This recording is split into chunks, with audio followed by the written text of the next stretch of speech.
आमर এই প্রদীপ প্রজ্বলন কার্যক্রমে উপস্থিত অଛନ୍ତି আম গহণরে मुख्य अतिथि भाव श्रीमती नंदिनी मल्लिक महोदय स्वल्प समय आमे माने निकट में चिर ऋणी रही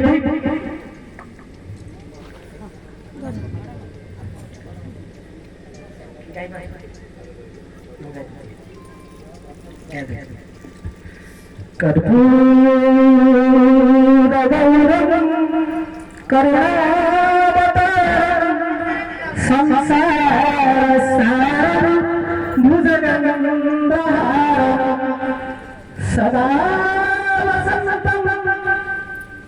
हृदयारविंद